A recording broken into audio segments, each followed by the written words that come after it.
Ada beberapa sahabat yang bertanya, rahasianya apa sih? Kok kakek sebagai seorang storyteller selalu saja ada pekerjaan? Bahkan di masa pandemik, kakek terlihat cukup sibuk dengan proyek-proyek barunya. Sebenarnya banyak hal yang menentukan seseorang bisa terus eksis di bidangnya. Antara lain yaitu dengan cara membangun personal branding. Personal brand dapat membantu Anda untuk mengembangkan diri, juga membantu Anda dalam meningkatkan kesuksesan karir dan memberi kesempatan untuk meraih tujuan Anda. Apa sih personal branding itu dan bagaimana cara membangunnya? Makin penasaran? Yuk ikuti pembahasan kakek berikut ini. Tapi ingat, jangan lupa like, komen, dan subscribe-nya. Oke?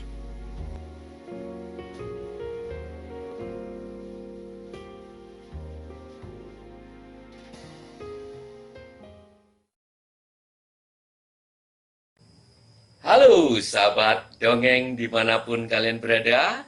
Apa kabar? Semoga semuanya dalam keadaan baik-baik dan sehat selalu. Salam cinta dari kami. Seperti janji kakek tadi bahwa hari ini kakek akan membahas topik yang cukup menarik. Judulnya adalah bagaimana membangun personal branding. Apa itu personal branding? Langsung saja kita kupas satu persatu. Oke? Personal branding itu adalah bagaimana seseorang mengembangkan dan memaksimalkan potensi diri, keterampilan diri, atau skill kita.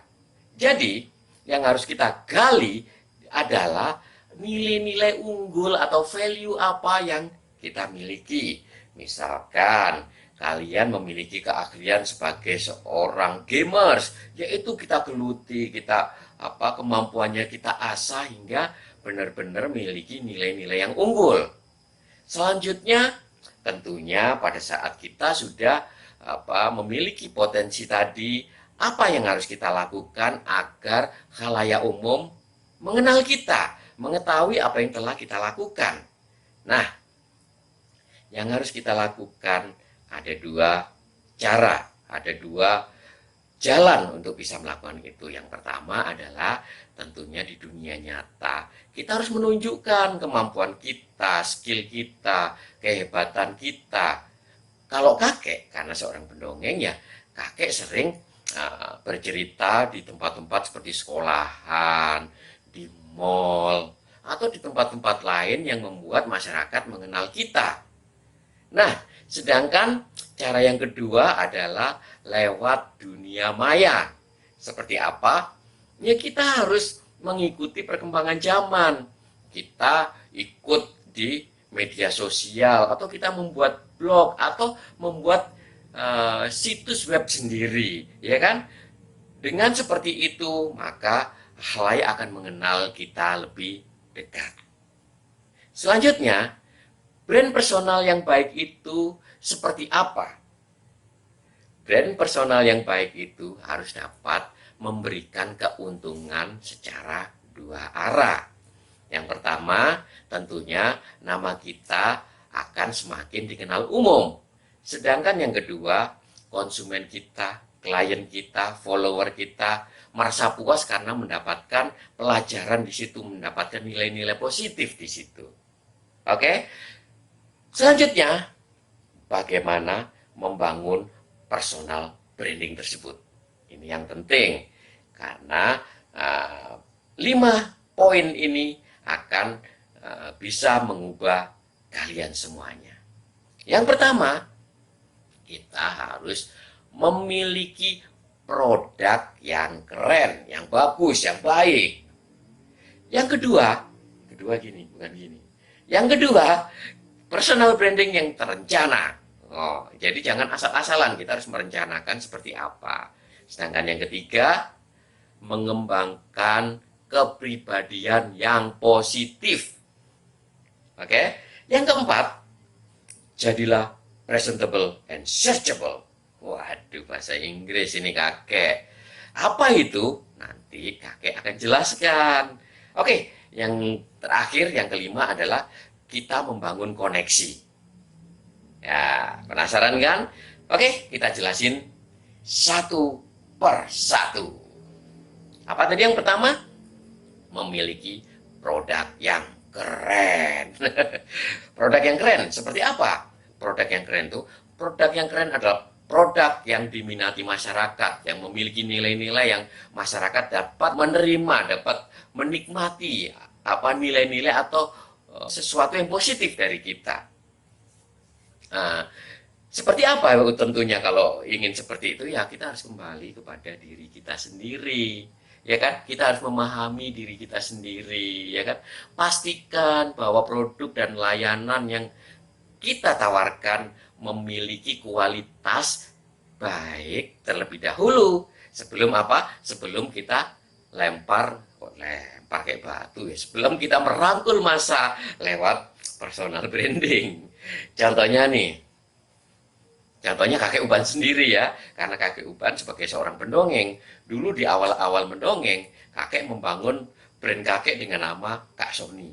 Waktu itu kakek bersama istri kakek, kebetulan jadi enak kita suami istri sama-sama pendongengnya, dan istri kakek memakai nama Miss Wiwin, jadi Kak Sony dan Miss Wiwin. Dan kita berdongeng dari satu tempat ke tempat lain dengan branding seperti itu. Tapi dengan berjalannya waktu, kakek memiliki dua anak. Yang pertama namanya Kanaka Winston, yang kedua Annabella Winston. Kedua anak kakek dimulai dari Annabel, dia mulai bergabung nih. Pertama ikut menyanyi-nyanyi, lama-lama dia menjadi pendongeng juga. Terus yang terakhir gabung adalah si Kanaka ini, anak kakek yang pertama. Dia adalah seorang bergelut di bidang musik. Jadi dia di sini membackup semua yang kita lakukan dongeng kita dengan musik yang dia lakukan secara live. Itu.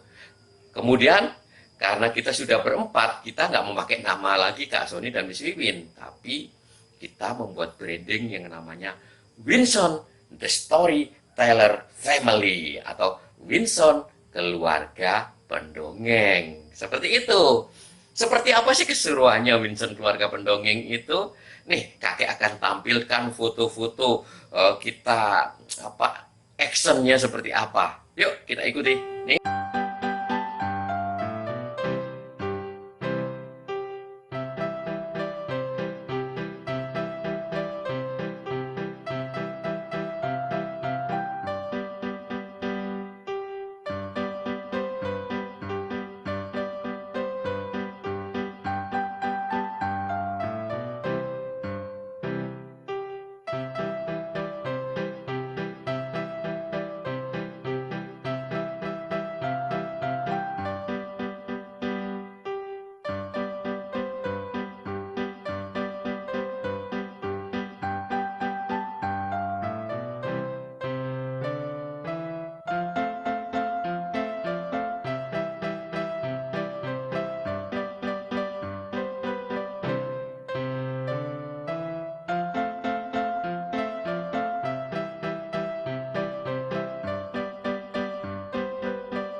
Keren kan?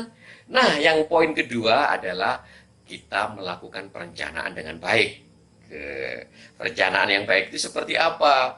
Perencanaan yang baik itu bukan yang seperti ini loh ya, apa yang dilakukan orang-orang yang suka berbohong, buat settingan di TV, di YouTube, bersandiwara, bukan. Tapi yang dimaksud di sini perencanaan yang baik adalah kita berusaha memberikan kesan apa yang kita inginkan. Kalau kakek ingin sebagai pendongeng ya kita harus menampilkan memberikan kesan kepada masyarakat bahwa kita ini pendongeng. Nah, contoh lain nih yang bukan pendongeng, misalkan kalian ingin menjadi seorang motivator, ya tunjukkan bahwa kamu adalah seorang motivator yang inspiratif. Misalkan kamu seorang apa ya, perancang baju, perancang busana, ya tunjukkan kamu adalah seorang perancang busana yang hebat yang bisa menciptakan tren-tren baru. Seperti itu. Mudah kan? Mudah diomongin, tapi pelaksanaannya susah-susah gampang.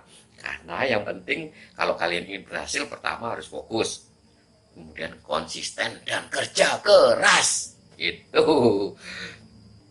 Menunjukkannya gimana? Selain tadi kan ada itu, ya kita sering membuat konten-konten. Maksudnya rutin membuat konten-konten. Apa konten-konten seperti apa ya? Mungkin kita bisa punya Facebook, Instagram, Twitter, atau di YouTube. Kita rutin membuat artikel, foto, video, dan sebagainya. Karena supaya orang terus menerus nih, oh mereka update terus, oh mereka nggak main-main ini. Uh, Benar-benar apa yang kita tampilkan akan dilihat oleh masyarakat cepat atau lambat. Nah, semakin banyak konten yang kita buat, kredibilitas kita tentunya akan ikut terangkat. Ya enggak? Yang penting lagi nih, konten-konten yang kita lakukan harus bisa bermanfaat bagi orang lain. Bisa memberikan nilai-nilai pada orang lain. Bisa apa ya, membantu orang lain. Sehingga orang lain selalu menunggu. Waduh, Winston Family ini, kakek Uban ini mau membuat konten apa lagi nih? Waduh, channel YouTube Dongeng Kakek Uban ini hari ini menampilkan ini, keren banget. Yuk kita ikuti. Gitu, promo. Oke. Yang ketiga sekarang. Yang ketiga, kita harus mengembangkan kepribadian yang positif. Ya, membangun personal branding itu sama halnya dengan menjadikan diri kita ini seorang public figure. Ya kan? Kepribadian kita menjadi aset terbesar kita. Jadi, kita harus selalu tampak baik dan menjaga tampak baik di muka umum. Itu yang harus kita lakukan. Terus kemudian gimana? Ya kita harus sering-sering tampil di muka umum offline ya, acara-acara offline. Kita ketemu orang, ketemu klien, kita berdongeng di tempat-tempat umum sehingga orang familiar dengan diri kita. Sedangkan di dunia maya seperti tadi, kita harus apa? Terus berinteraksi dengan follower kita, dengan konsumen kita, dengan klien kita, seperti dengan membalas komentarnya, menjawab pertanyaannya, dan sebagainya. Banyak yang bisa kita lakukan. Keempat apa? Jadilah presentable dan searchable. Waduh, apa itu kayak bahasa Inggris segala? Presentable adalah sebagai public figure, cepat atau lambat, masyarakat akan mengenal kita, akan melihat penampilan kita. Jadi, pertama yang kita lakukan harus selalu tampil layak di depan umum. Walaupun diri kita belum sukses, kayak kakek ini, kalau mungkin secara offline kakek udah dikenal secara luas, karena kakek sudah berdongeng hampir di seluruh Indonesia. Tapi di online, di dunia maya, kakek baru mau mulai nih, kayak seperti membuat channel YouTube Dongeng Kakek Uban ini, kita baru coba-coba, baru mempelajari seperti apa sih. Tapi kita harus mulai profesional, kita bisa mungkin tampil layak di depan umum. Tampil layak di seperti apa sih, kayak apa kita harus pakai jas, pakai dasi, pakai apa batik yang keren gitu. Bukan. Tampil layak di muka umum itu kita tampil yang nyaman dipandang orang lain, ya kan? Tampil dengan menonjolkan keunikan diri kamu. Seperti kakek ini kalau kemana-mana ya biasa pakai seperti ini, kadang belangkon, kadang pakai baju lurik Jawa. Karena branding kakek seperti itu. Kakek Uban. Kalau kakek Uban tampil kayak anak muda, kayak K-pop, ya nggak cocok, ya nggak? Jadi ya kita sesuaikan penampilan kita. Terus di dunia maya kita juga jangan lupa, kita harus secara rutin memasang foto-foto kegiatan kita. Ya kan? Supaya orang tahu, oh ini kegiatannya ini rutin ini, nggak main-main ini. Seperti itu. Terus tadi yang apa yang kita jelasin tadi, searchable. Apaan searchable? Searchable itu adalah membuat diri kita mudah dicari orang di internet. Nah, ini bagaimana supaya kita dikenal orang di internet? Ya gampang. Profil kita kita blow up, bisa di Facebook, Instagram, Twitter, kita buat YouTube channel dan lain-lainnya. Nah, untuk menjaga tetap baik citra diri kita, jangan sering-sering upload hal-hal yang sifatnya pribadi. Nanti lo gosip masuk ke Facebook, pokoknya nggak sesuai dengan apa yang kita brandingkan. Jangan lakukan itu. Oke? Sekarang yang terakhir nih, sahabat. Yang terakhir adalah kita harus menjalin koneksi. Kalau dari pengalaman kakek nih, bagaimana menjalin koneksi? Selama ini kakek dengan klien kakek itu selalu terjalin hubungan yang harmonis walaupun sudah puluhan tahun. Benar. Jadi klien seperti dari produk, dari NGO, dari organisasi kemasyarakatan, itu akhirnya menjadi semacam teman dengan kakek, menjadi sahabat dengan kakek. Nah, pada saat kita berteman, enak aja kalau kita misalkan sudah lama ketemu, gimana kabarnya? Oh, kamu lama nggak kasih kerjaan aku. Itu kita dengan enak melakukan itu. Tapi kalau kita nggak terjalin hubungan itu, tiba-tiba kita minta pekerjaan, kita nggak enak dong, ya kan? Wah, ini kalau butuh aja ini menyapa kita seperti itu. Terus selain kepada klien dan konsumen dan lain-lain, kita juga harus menjalin hubungan dengan misalkan kayak tokoh masyarakat, menjalin hubungan dengan selebritis, menjalin hubungan dengan selebgram, menjalin hubungan dengan artis, menjalin hubungan pokoknya siapa saja masyarakat luas, kita harus menjalin hubungan itu. Apalagi pada orang-orang yang sudah populer, kita ajak kolaborasi atau kerjasama, tentunya nama kita akan ikut terangkat.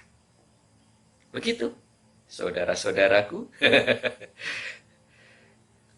Materi yang diberikan kakek hari ini mudah-mudahan kalian memahami dan mengerti serta mencobanya. Nggak ada salahnya kan mencobanya. Kalau masih belum mengerti juga, kontak kakek Uban.